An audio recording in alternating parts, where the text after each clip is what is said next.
असे होते आणि भारत जोडो नंतर राहुल गांधी काय झालेले आहेत. साधी गोष्ट आहे. पण मला असं वाटतं की या प्रकारे मी भारत जोडोचं उदाहरण यासाठी दिलं कारण महात्मा गांधींनी सुद्धा पदयात्रा हे महात्मा गांधींचं खरं म्हणजे हत्यार, शस्त्र, लोकांमध्ये जाणं, लोकांशी संवाद करणं, लोकांशी बोलणं. आज अवस्था एवढी बिकट आहे, शेतकऱ्याच्या बांधावर कोणी जायला तयार नाही. शेतकऱ्याच्या बांधावर तुम्ही जा. आणि युवराज एक लक्षात घ्या, शेतकऱ्याच्या बांधावर अन्य कोणी जाणं आणि साक्षात तुम्ही जाणं याच्यामध्ये खूप मोठं फरक आहे. आजही महाराष्ट्रामध्ये छत्रपती शिवरायांचा वंशज, राजर्षी शाहू महाराजांचे वंशज याला जे काही स्थान आहे ते फार वेगळं आहे. आणि राजर्षी शाहूंचं वैशिष्ट्य असं आहे की जे एकाच वेळी माझ्या मध्यंतरी तुमच्या कोल्हापूरजवळ राधानगरीमध्ये एक आपला राजवैभव नावाचा पोरगा आहे, त्याला संविधान केंद्र उभं केलेलं आहे. आणि संविधान केंद्राचं नाव काय? राजर्षी शाहू संविधान केंद्र. मी त्याला म्हटलं की जे राजे होते, जे लोकशाही व्यवस्थेमध्ये नव्हते, त्याचं नाव संविधानाला देणं ही किती मोठी गोष्ट आहे. आणि म्हणून एकाच वेळी हा दोन्ही प्रकारचा वारसा शाहू महाराजांना आहे. तो वारसा घेत तुम्ही जेव्हा जाल लोकांपर्यंत, थेट लोकांशी बोलाल, लोकांचे प्रश्न काय त्याची मांडणी कराल आणि लोकांच्या प्रश्नांच्या अनुषंगाने अभ्यासपूर्वक काहीतरी उत्तरं सांगाल, हे सोल्युशन्स आहे. तुम्हाला सांगू का, आता लोकांना असं वाटतं कोणीही माझ्याकडे आलं याचा फायदा काहीतरी असेल, माझ्याकरता कोण येत आहे, माझ्यासाठी कोण येत आहे. पण जेव्हा तुम्ही जाल केवळ लोकांसाठी जाल. आणि म्हणून मला असं वाटतं की महात्मा गांधीचं जे वैशिष्ट्य आहे की महात्मा गांधींनी सर्वसामान्य माणसांशी संवाद करण्याचा प्रयत्न केला, डायलॉग करण्याचा प्रयत्न केला. हे गांधींची फिलॉसॉफी. मला नेहमी असं वाटतं सगळ्या राजकीय नेत्यांनी महात्मा गांधी राजकारणी म्हणून वाचलं पाहिजे. आपल्याला एक सवय आहे की महात्मा गांधी असं म्हटलं की आपल्याला संत महापुरुष वगैरे असे वाटतात. ते संत वगैरे सगळे होतेच ते, पण महात्मा गांधी हे अट्टल राजकारणी होते, पॉलिटिशियन होते. राजकारण गांधींचं हे नीटपणे आपण शिकलं पाहिजे. त्या प्रकारे तुम्ही जर पुढे गेला, जमिनीशी कनेक्ट तुमचा त्या प्रकारे असेल तर निश्चितपणे आपल्याला पुढे जाता येणं शक्य आहे. माध्यमांचा उपयोग तुम्ही त्यानंतर करा, पण लोकांना हे वाटलं पाहिजे की माध्यमांमध्ये जे उमटतंय ते खरंच या प्रकारचं काम हे लोक करतायत. आता माध्यमांमधल्या खोटारडेपणाच्या अनुषंगाने लोकांना प्रचंड चीड आहे. आणि म्हणून मला असं वाटतं की गांधींचा आदर्श या प्रकारे घेतला पाहिजे. दुसरी गोष्ट तुम्हाला सांगू का, महाराज तुम्हाला करता येणं शक्य आहे. तुमचा वारसा थेट राजर्षी शाहू महाराजांचा आहे. आज महाराष्ट्र पूर्णपणे दुभंगण्याची प्रक्रिया सुरू झालेली आहे. जणू काही मराठा विरुद्ध ओबीसी आणि अन्य जाती यांच्यामध्ये भांडण आहे, अशा प्रकारच्या गोष्टी सुरू झालेल्या आहेत. अशा वेळी तुम्ही हे सांगू शकता की महाराष्ट्र हा सगळ्यांचा आहे, हे रयतेचं राज्य आहे. इथे कुठल्याही जातीसाठी आम्ही काही करत नाही आहोत, कुठल्या जातीच्या विरोधामध्ये आम्ही काही करत नाही आहोत. आपल्याला सगळ्यांना सोबत घेऊन जायचं आहे. एक लक्षात घ्या, ज्याप्रमाणे 2024च्या निवडणुकीमध्ये लोकांनी धर्माचा मुद्दा निकाली काढला, त्या प्रकारे पुढच्या निवडणुकीमध्ये लोक जातीचा मुद्दा सुद्धा निकाली काढणार आहेत. त्याला वेळ लागेल, त्याला वेळ लागेल. मराठ्यांचं राजकारण कोणीतरी उभं, एक लक्षात घ्या, जातीचं राजकारण उभं करायला सगळ्यात सोपं, पण हे राजकारण सगळ्यात लवकर संपतं सुद्धा. त्यामुळे राजकारण कोणाचं असेल, मराठ्यांचं, कोणाचं ओबीसीचं, कोणाचं आणखी यांचं. तुम्ही गंमत बघा, 2024च्या लोकसभा निवडणुकीमध्ये वंचित बहुजन आघाडीची काय झाली अवस्था. कशामुळे? याचं कारण असं आहे की लोकांना हे खात्री पटलेली आहे आता की तुम्ही जाती धर्म याच्यामध्ये दुही करू नका, तुम्ही मतांचं विभाजन करू नका, आम्हाला काय करायचंय हे मी ठरवलेलं आहे. आणि म्हणून मला असं वाटतं की या सगळ्या जातींना, सगळ्या घटकांना सोबत घेऊन राजकारण केलं पाहिजे. एक महत्त्वाचा घटक मिसिंग आहे, ज्याचा मी आजही उल्लेख केला. तुम्हाला प्रामुख्याने काम करावं लागेल महिलांच्या अनुषंगाने. तुम्हाला सांगू का, ही जिकडे असेल ना तिकडे सत्ता. ती लाडकी बहीण उगीच नाही आली, तर लाडकी बहीण जाहीर केली कोणी हा मुद्दा वेगळा. तुमची बहीण किती लाडकी आहे हे आम्हाला कळलेलंच आहे. पण लाडकी बहीण, मध्य प्रदेशमध्ये लाडली बहीण हे का चाललं? महिलांना सोबत घेतल्याशिवाय तुम्हाला राजकारण करता येणार नाही. आणि मला असं वाटतं गांधींचं पण राजकारणाचं वैशिष्ट्य हेच होतं की गांधींनी महिलांना प्रामुख्याने सोबत घेतलं. महिलांना सोबत घेतलं पाहिजे. कसं घ्यायचं, काय करायचं याच्यावर आपल्याला काम करावं लागेल, पण महिलांना सोबत घेतलं पाहिजे. आणि काय माहिती आहे का, तुमच्या कोल्हापूर सांगलीमध्ये अडचण काय झाली, हे इकडे येतात जय शिवाजी, जय भवानी, जय भीम, आणि महिला असतात बैठकीकडे. बरोबर आहे. बैठकांचं प्रमाण एवढं वाढलं आता अलीकडे कोल्हापूर, सांगली आणि पश्चिम महाराष्ट्रामध्ये. त्यामुळे त्या परिवर्तनाच्या लढाईमध्ये महिला सोबतच नसतात.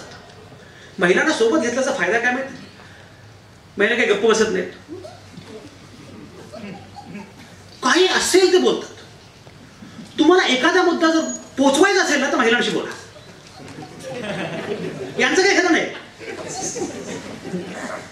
हे आपलं सगळं झाल्यानंतर जाऊ ते झाला टाइमपास, चला तर कुठे बसायचं हे काही म्हणू शकतात. महिलांची गंमत काय माहिती का, महिला एकमेकींशी बोलतात, बाकीच्या लोकांशी बोलतात, सर्व दूर तो मुद्दा पोहोच. नितीश कुमार बिहारमध्ये जे काही मोठे झाले सुरुवातीला, त्यांचं स्थान आता फार कमी हे झालं, पण मोठे झाले, त्यामध्ये महिलांचा वाटा फार मोठा होता. प्रत्येक मुलीला सायकल, शाळेतल्या मुलीला सायकल, साधा मुद्दा होता.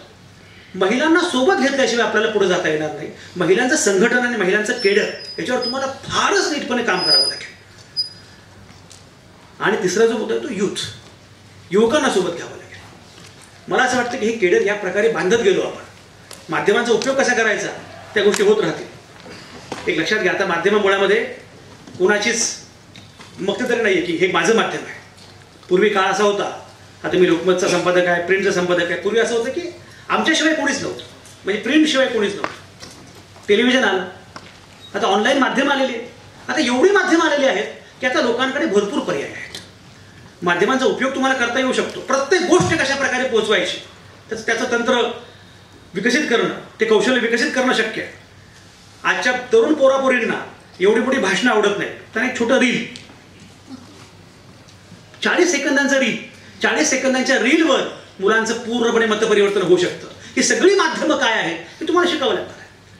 पण हे शिकत असताना मी ज्याचा मागाशी उल्लेख केला, शेवटी आपल्याला पोचवायचं आहे काय, आपल्याला भारताची कल्पना पोचवायची आहे सर्वसामान्य माणसांपर्यंत. संविधानावर अनायास ही निवडणूक लोकसभेची आलेलीच आहे. संविधानाचं महत्त्व काय आहे हे लोकांना पटलेलंच आहे. आता प्रामुख्यानं आपल्याला भारताची कल्पना सर्वसामान्य माणसांपर्यंत पोहोचवण्याचं आव्हान आपल्यासमोर आहे. आणि म्हणून मला असं वाटतं की हे आव्हान लक्षात घेताना समारोपाचे काही मुद्दे तुम्हाला फक्त मी सांगतो की जे मी अनेक भाषणांमध्ये मांडत असतो. मी मगाशी उल्लेख केल्याप्रमाणे भारत हा असा देश आहे की जिथे सत्ता कुठल्याही नेत्याची नसते, सर्वसामान्य माणूस हा सत्ता देश आहे. मी नेहमी सांगत असतो की हा देश कुठल्याही नरेंद्र मोदींचा नाही, हा देश कुठल्याही राहुल गांधींचा नाही, हा देश कुठल्या शरद पवारांचा नाही, हा देश कुठल्या एकनाथ शिंदेचा नाही. हा देश सर्वसामान्य माणसांचा, तुमचा आणि माझा आहे. हे सगळ्यात या देशाचं वेगळेपण आहे. मी गंमत सांगत असतो एक नेहमी, बराक ओबामा जेव्हा अमेरिकेचे अध्यक्ष होते तर आपल्याकडे डॉक्टर मनमोहन सिंग हे पंतप्रधान होते. ओबामा भारतामध्ये आले आणि मनमोहन सिंगांना भेटले. ओबामा आणि मनमोहन सिंग हे दोघेही फार जवळचे मित्र, दोघंही बुद्धिमान, दोघंही स्कॉलर, दोघांकडे भरपूर डिग्र्या आणि त्याही खऱ्या खुऱ्या. ते भेटले मनमोहन सिंगांना. भेटल्यानंतर ओबामांनी मनमोहन सिंगांना एक पुस्तक प्रेझेंट केलं. त्या पुस्तकावर आता महाराज म्हणतात की पुस्तक का प्रेझेंट केलं. तेव्हाचे पंतप्रधान पुस्तकं वाचायचे. यांना सगळ्यात लवकर कळतं बरं का. टोमणे कोपरखाळ्या यांना सगळ्यात लवकर कळतं, त्यामुळे यांना उद्धव ठाकरे जास्त आवडतं. ते पुस्तक जे आहे त्या पुस्तकाच्या पहिल्या पानावर त्याने असं लिहिलं, from the oldest democracy to the largest democracy. जगातल्या सगळ्यात प्राचीन लोकशाहीकडून जगातल्या सगळ्यात महाकाय लोकशाहीला सप्रेम भेट.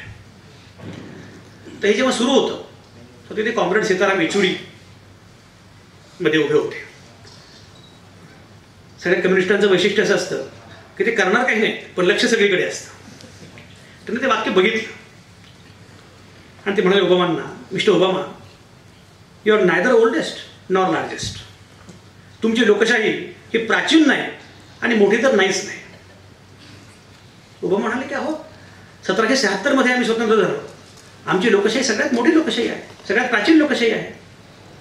तेव्हा सीताराम येचुरी असं म्हणाले ओबामांना, हे बरोबर आहे, 1776 मध्ये तुम्ही स्वतंत्र झालात, पण 1965 पर्यंत तुमच्या देशामध्ये प्रत्येकाला मताचा अधिकार नव्हता.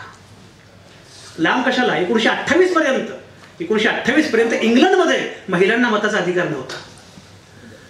मताच्या अधिकारासाठी इंग्लंडमध्ये महिलांनी आंदोलन केलं तेव्हा त्यांना जिवंत जाळलं गेलं, रणगाडे घातले गेले.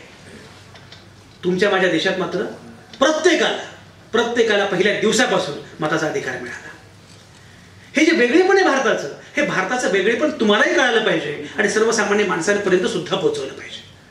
आणि म्हणून मला असं वाटतं स्वराज्य पक्षानं पुढे जाताना छत्रपती शिवरायांची जी मांडणी आहे छत्रपती शिवरायांचं जे अधिष्ठान आहे राजकारणाचं, ते अधिष्ठान लक्षात घेतलं पाहिजे. म्हणजे अगदी रेतेच्या पिकाच्या देठाला सुद्धा धक्का लागणार नाही अशी जी मांडणी छत्रपती शिवाजी महाराजांनी तेव्हा केली होती. मला असं वाटतं की आत्ता हे बोलणं फार आवश्यक आहे. छत्रपती शिवाजी महाराज पुन्हा एकदा सांगणं आणि राजकीय प्रक्रियेमध्ये या दिशेने आपण जाऊ शकतो हे मांडत राहणं, सांगत राहणं आणि प्रत्यक्ष रयतेचं राज्य येऊ शकतं हा आत्मविश्वास सर्वसामान्य माणसांपर्यंत पोहोचवणं हे जास्त महत्त्वाचं आहे. मला असं वाटतं की त्यासाठी माध्यम अर्थातच महत्त्वाचे आहे. माध्यमांच्या अनुषंगाने बोलताना एक तर मी पहिल्यांदा काय करा, पहिल्यांदा मी मगाशी म्हटल्याप्रमाणे तुमची नक्की बैठक काय आहे ती लिहून काढा. स्वराज्य पक्ष का, कशासाठी हे नीटपणे लिहून काढा. कारण शेवटी मांडणी करताना तुम्हाला कळलं पाहिजे की आपला पक्ष काय आहे. दुसरी गोष्ट, स्वराज्य पक्षाची भूमिका मांडणारे किमान 50 कार्यकर्ते तयार करा, वक्ते की जे ठिकठिकाणी सांगतील की हा पक्ष का आम्ही स्थापन केलेला आहे, पक्षाची भूमिका काय आहे. हा दुसरा भाग आहे. तिसरं जे आहे, सध्या सोशल मीडिया आणि यूट्यूब चॅनल्स हे प्रचंड प्रभावी आहेत. यूट्यूब चॅनल तुमचं असलं पाहिजे आणि तुमची भूमिका लोकांपर्यंत पोहोचली पाहिजे. सोशल मीडियावर सुद्धा तुम्हाला तेवढेच लाईक्स, तेवढेच व्ह्यूज तुम्हाला मिळाले पाहिजेत, हे काम केलं पाहिजे. आणि अर्थातच मुख्य प्रवाहातली जी माध्यमं आहेत, प्रिंट मीडिया असेल, टी व्ही असेल, त्याच्यावरही तुम्हाला तुमची भूमिका मांडता आलीच पाहिजे. पण या पद्धतीनं जर विचार केला तर मला पूर्णपणे खात्री आहे की आत्ताचा काळ असा गोंधळाचा असल्यामुळेच या कालावधीमध्ये नव्या पक्षाला अधिक संधी आहे. आणि ज्यानं मी सुरुवात केली होती तिथेच येऊन थांबतो. एक तर अधिष्ठान तुम्हाला वेगळं आहे. छत्रपती शिवरायांचं अधिष्ठान थेटपणे सांगणारा महाराष्ट्राचा प्रादेशिक पक्ष ही तुमची भूमिका आहे, क्रमांक 1. क्रमांक 2, आजही असे फार मोजके नेते आहेत की ज्या नेत्यांबद्दल महाराष्ट्राला किमान खात्री आहे, अपेक्षा आहे. त्यापैकी आपण एक आहात. तुमची पाठी त्या अर्थानं कोरी आहे आणि लोकांच्या अपेक्षा पुष्कळ आहेत. त्यामुळे हा दुसरा मुद्दा आहे. मला असं वाटतं की या सगळ्या बळावर, या सगळ्या याच्यावर तुम्ही निश्चितपणे पुढे जाऊ शकता. फार चांगली संधी आहे.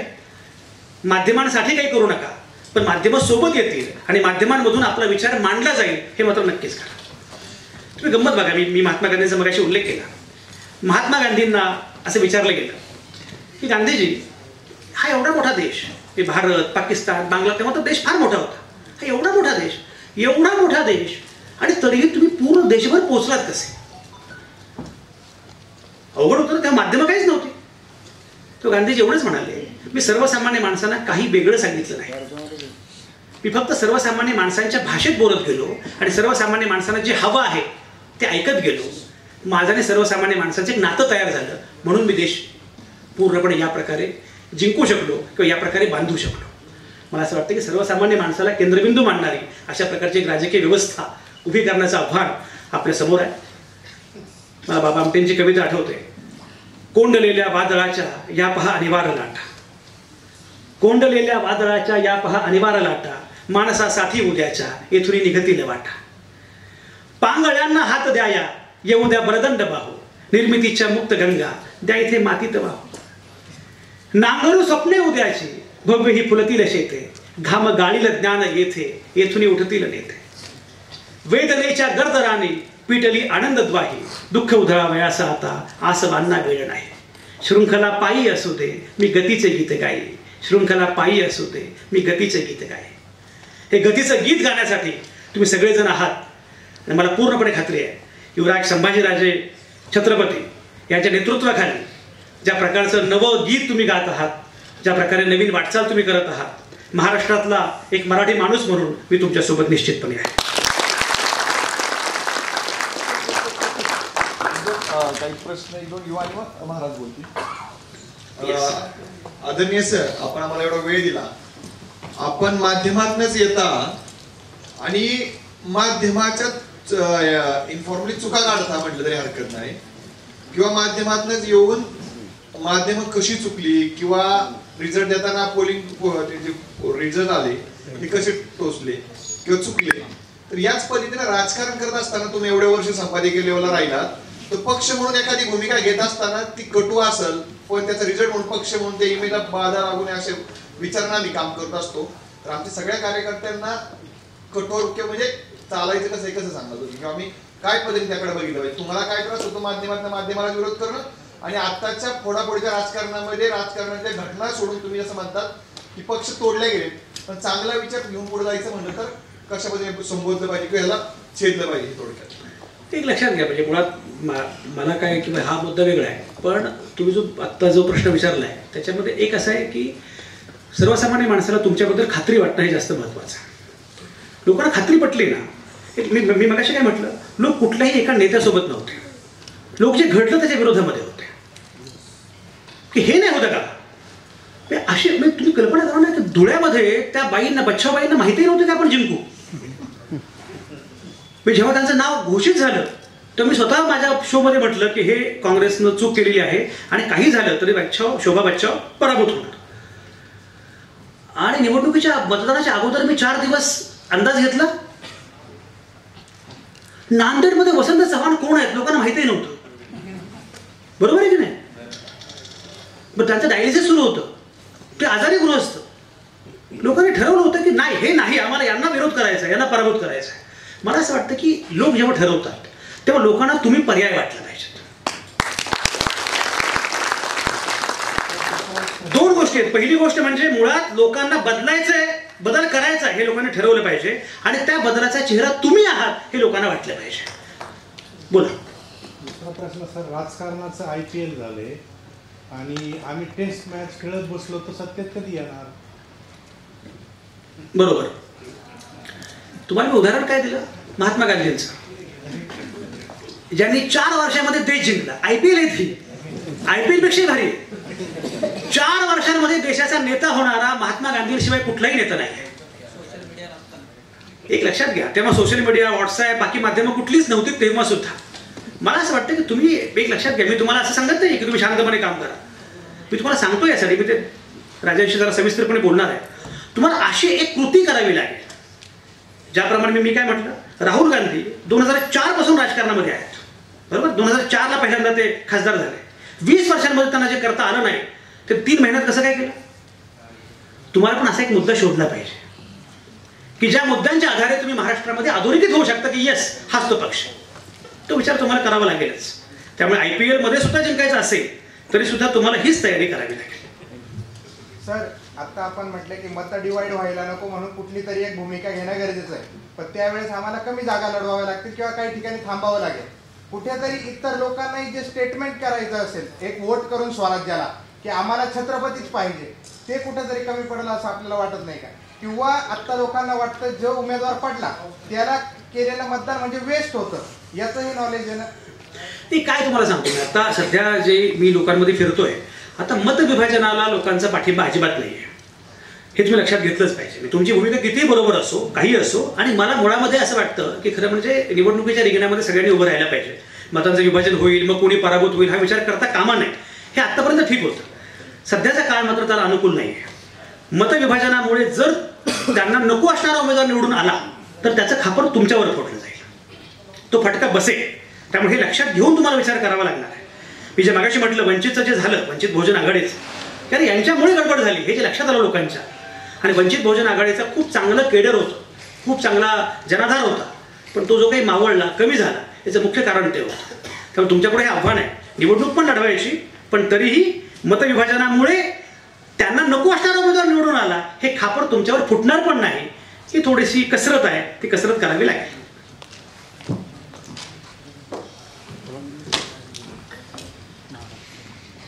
या प्लीज.